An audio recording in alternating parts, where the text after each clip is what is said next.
यानंतर पुन्हा एकदा अंदमानातल्या कार्यक्रमामध्ये जाऊयात. मोहन भागवत बोलतायत. उस प्रातस्मरण के श्लोकों में एक श्लोक ऐसा है, वो पांडवों के बारे में है। धर्मो विवर्धति युधिष्ठिर कीर्तनेन पापम प्रणश्यति वृकोदर कीर्तनेन, ऐसा पांचों पांडवों के बारे में है। मुझे कंठस्थ है, लेकिन पहला जो कहा है धर्मो विवर्धति युधिष्ठिर कीर्तनेन, वैसा अगर हम कहे कि राष्ट्र धर्मो विवर्धति सावरकर कीर्तनेन,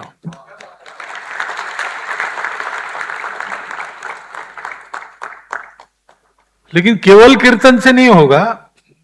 कीर्तन उसको कहते हैं कि हम स्मरण करते हैं। यहां पर मूर्ति का अनावरण इसलिए हुआ कि स्मरण रहे।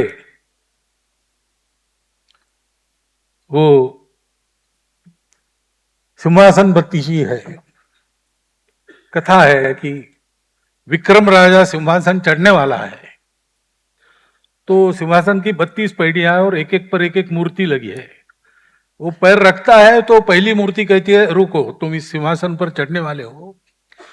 इस सिंहासन पर पहले बैठे थे, उन्होंने क्या किया पता है क्या? फिर वो एक कहानी बताती हो और कहती कि विचार करो तुम ये कर सकते हो क्या। ऐसे कीर्तन स्मरण जब करते हैं तो उसका उद्देश्य ही ये होता है, एक तो कीर्तन इसलिए करना है कि वैसा होना है। किसी व्यक्ति का उत्तम स्मरण क्या हो सकता है?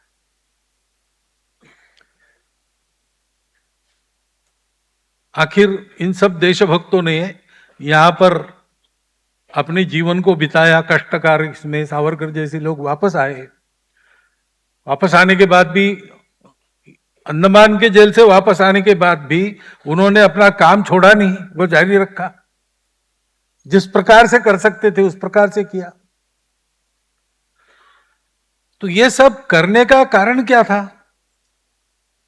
कारण यही था कि सब लोग ऐसे बने। इसलिए पंडित जी ने जो स्मरण बताया कि इसमें जो गीत में शब्द है बाल गुलाब, यानी अपने देश के सब बच्चे,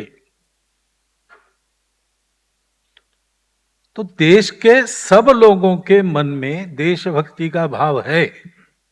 वो ऐसा प्रखर होना चाहिए, उत्कट होना चाहिए। ऐसे तो कल्पना किसी ने नहीं की होगी, उन्होंने भी नहीं की होगी कि हम कुछ लोग शस्त्राचार करके अंग्रेजों को भगा देंगे।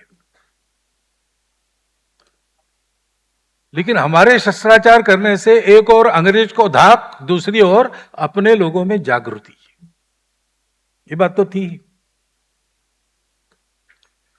और इसलिए कीर्तन स्मरण ये सारी बातें जो करनी है वो अनुकरण के लिए करनी है।